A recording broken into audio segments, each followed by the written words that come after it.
Sudarshan news की ओर से घुसपैठियों का मुद्दा जो है शुरू से ही उठाया जा रहा है। ऐसे में महाराष्ट्र में रोहिंग्या बांग्लादेशियों का घुसपैठ जो है बड़ी मात्रा में बढ़ चुका है और इस पर एक्शन मुख्यमंत्री की ओर से शुरू हो चुका है। ठाणे जिले से एक महीने में करीब बहुत से बांग्लादेशी है घुसपैठ है जो पकड़े गए हैं और वर्तक नगर के थाने से आज सुबह ही 3 बांग्लादेशी महिलाओं को जो है गिरफ्तार किया गया है।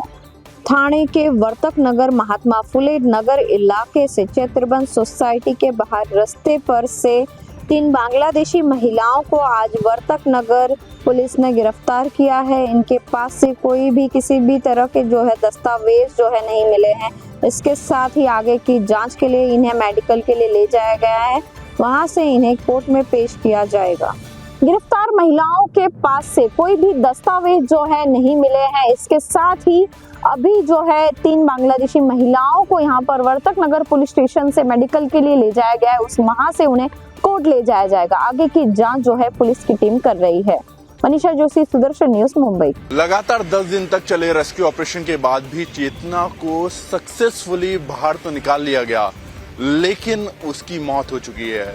दरअसल यहाँ पर तमाम सवाल जो है वो प्रशासन पे खड़े होते हैं, क्योंकि उन्होंने इससे पहले 5 देसी जुगाड़ किए, उसके बाद पाइलिंग मशीन का यूज किया गया, एक खड्डा खोदा गया, खड्डा गलत डायरेक्शन में जा रहा था और उसके बाद ये समझ में आया कि खड्डा सही डायरेक्शन में खोदना है और उसको 10 दिन लग गए रेस्क्यू करने में। 10 दिन बाद भूखी प्यासी चेतना जब बाहर आई तो डॉक्टरों ने जब उसको अस्पताल में भर्ती किया गया तो मृत घोषित कर दिया। इस घटना के बाद बोरवेल की सुरक्षा को लेकर सवाल उठने लगे हैं। किसान मिट्टी को ढहने से बचाने के लिए बिना किसी ठोस काम के कच्चे बोरवेल में सबमर्सिबल पंप लगा रहे हैं। इस लापरवाही से बहुत बड़ा खतरा पैदा होता है। पाइपों को दोबारा इस्तेमाल के लिए निकालने के बाद अक्सर खुले बोरवेल छोड़ दिए जाते हैं, जिससे खतरनाक स्थिति पैदा हो जाती है।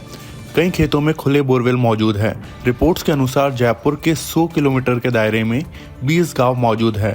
जांच करते हुए एक खेत में 4 खुले कुएं पाए गए। जब पानी के स्रोत सूख जाते हैं तो बोरवेल खोद दिए जाते हैं और पुराने बोरवेल को बिना किसी सुरक्षा उपाय के खुला छोड़ दिया जाता है।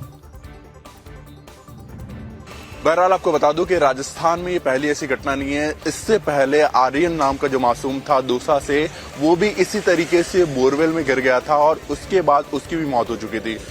तमाम ऐसे मामले हमारे सामने आते हैं। अब ऐसे में प्रशासन को इसके ऊपर सख्त कार्रवाई करनी चाहिए और इसके ऊपर एक ठोस कानून बनाने चाहिए, क्योंकि खुले बोरवेल जो खेतों में या फिर जितने भी कंस्ट्रक्शन एरियाज वहाँ पे छोड़ दिए जाते हैं, उसको जल्द से जल्द बंद कराना चाहिए, वरना इसी तरीके से और भी हादसे होते रहेंगे।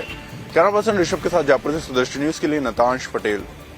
बीजेपी और आम आदमी पार्टी के बीच चल रहे आरोप प्रत्यारोप के दौर के बीच केंद्रीय कृषि मंत्री शिवराज सिंह चौहान ने दिल्ली की सीएम आतिशी को पत्र लिखा, जिसमें उन्होंने आप सरकार पर दिल्ली के किसानों के हित में कार्य न करने का आरोप लगाया है। पत्र में केंद्रीय मंत्री शिवराज सिंह चौहान ने लिखा है कि मैं आपको यह पत्र बहुत दुख के साथ लिख रहा हूं। आपने कभी भी दिल्ली के किसानों के हित में सही फैसले नहीं लिए हैं। केंद्र सरकार की किसान हितैषी योजनाओं को भी आपकी सरकार ने दिल्ली में लागू होने से रोका है। आपकी सरकार को किसानों से कोई हमदर्दी नहीं है। आज दिल्ली के किसान परेशान और चिंतित हैं। केंद्र की नई किसान कल्याण योजना को दिल्ली सरकार द्वारा लागू न किए जाने के कारण किसान भाई बहन इन योजनाओं के लाभ से वंचित हो रहे हैं। मैंने पहले भी आपको पत्र लिखकर दिल्ली के किसानों की समस्याओं से अवगत कराया था, लेकिन चिंता की बात यह है कि आपकी सरकार ने इन समस्याओं का कोई समाधान नहीं किया है। शिवराज सिंह चौहान ने पूर्व मुख्यमंत्री अरविंद केजरीवाल पर भी हमला करते हुए कहा कि आप सुप्रीमो ने हमेशा चुनाव से पहले बड़ी बड़ी घोषणाएं करके राजनीतिक लाभ उठाया। उन्होंने कहा कि केजरीवाल सत्ता में आते ही जनहित की बजाय रोना रोने लगते हैं, समस्याओं को लेकर जो है वो रोना रोने लगते हैं। सुदर्शन न्यूज दिल्ली। हरियाणा के भिवानी जिले के सिंघानी में एक दलित छात्रा द्वारा आत्महत्या करने का मामला अब राजनीतिक रंग ले रहा है। दरअसल दलित छात्रा के परिजनों का आरोप है कि कॉलेज प्रबंधन ने उसे फीस जमा करने के लिए मजबूर किया, जिससे तंग आकर उसने आत्महत्या कर ली। कॉलेज कांग्रेस विधायक राजवीर भटिया के रिश्तेदार का है, जिसके कारण अब इस मामले में राजनीति भी खूब हो रही है। पुलिस को दी गई शिकायत में मृत छात्रा के पिता जगदीश ने आरोप लगाया कि उसकी बेटी प्राइवेट कॉलेज में पढ़ती थी। आर्थिक हालात ठीक नहीं होने के कारण वे अपनी बेटी दीक्षा की फीस समय पर जमा नहीं करवा पाए। इस कारण कॉलेज प्रशासन ने मेरी बेटी को बीए फाइनल वर्ष के 5वें सेमेस्टर का पेपर नहीं देने दिया। हरियाणा के भिवानी जिले में सिंघानी के निजी कॉलेज की दलित छात्रा द्वारा आत्महत्या करने के मामले में पुलिस ने बुधवार को एक युवक राहुल को भी गिरफ्तार किया है।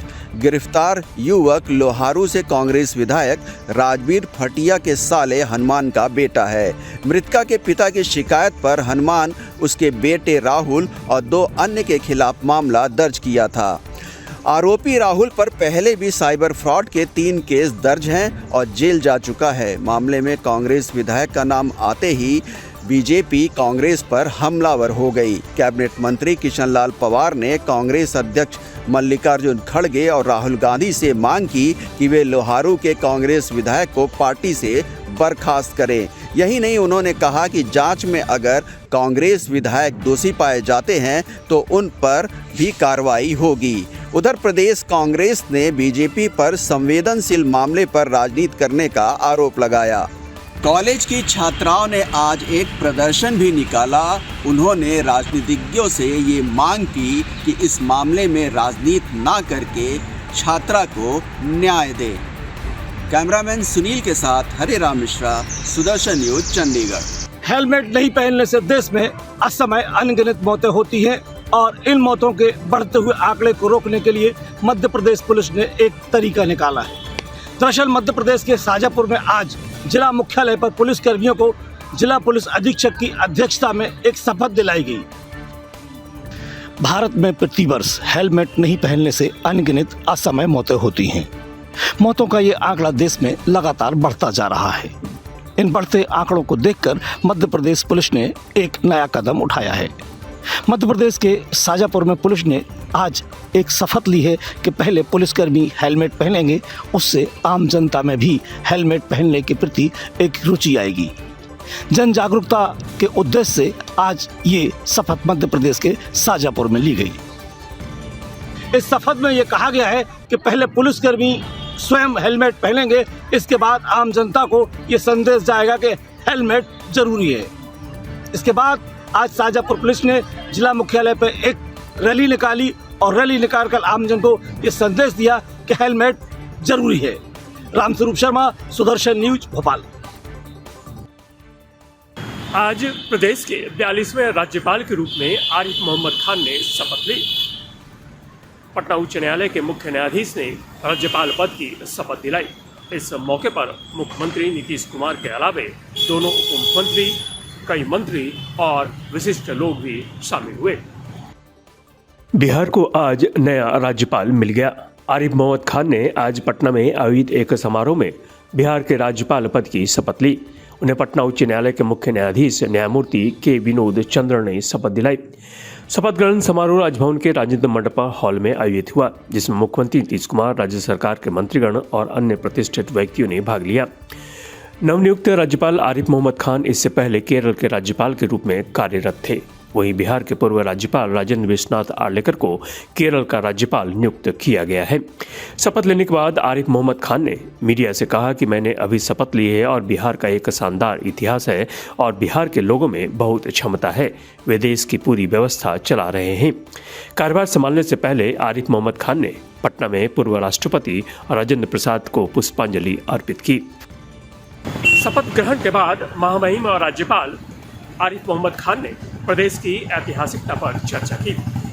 हालांकि यह वर्ष चुनावी वर्ष है और चुनावी राजनीति के गहमागहमी के बीच राज्यपाल की भूमिका काफी महत्वपूर्ण मानी जाती है। अंजनी पांडे, सुदर्शन न्यूज, पटना। देश की राजधानी दिल्ली में चुनाव दस्तक देने ही वाले हैं। ऐसे में आम आदमी पार्टी और बीजेपी एक दूसरे पर हमलावर है। वहीं बात करें तो उत्तर प्रदेश के अमरोहा से भाजपा सांसद कंवर सिंह तंवर ने आम आदमी पार्टी पर जमकर निशाना साधा है।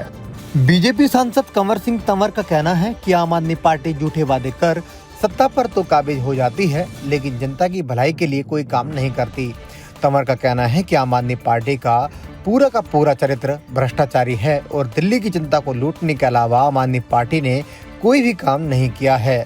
उन्होंने कहा कि दिल्ली के सभी आम आदमी पार्टी के बड़े से लेकर छोटे नेता जो भ्रष्टाचार में लिप्त हैं, जो जेल भी देखकर आए हैं, लेकिन अभी भी वो झूठे वादे कर जनता को गुमराह करने का काम कर रहे हैं।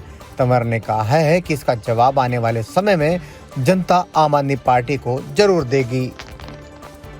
इसी के साथ बीजेपी सांसद कंवर सिंह तंवर का कहना है कि दिल्ली की जनता आम आदमी पार्टी को सत्ता पर पहले बिठाकर काफी पछता रही है और अब की बार दिल्ली की जनता ऐसी गलती नहीं करेगी। अब की बार दिल्ली में भाजपा सरकार आना तय है। बहरहाल देखने वाली बात ये होगी कि सभी के दावे अपने अपने हैं, लेकिन चुनाव परिणाम किसके पक्ष में आते हैं और किसकी सरकार बनती है। दीपक खामरा, सुदर्शन न्यूज, दिल्ली। छत्तीसगढ़ के मुख्यमंत्री विष्णुदेव साय आज यानी गुरुवार को बस्तर जिले के प्रवास पर रहे। इस दौरान बस्तर में विकास की संभावनाओं को लेकर के मुख्यमंत्री विष्णुदेव साय ने कई महत्वपूर्ण बातें कही हैं। गुरुवार को छत्तीसगढ़ के मुख्यमंत्री विष्णुदेव साय बस्तर प्रवास पर रहे।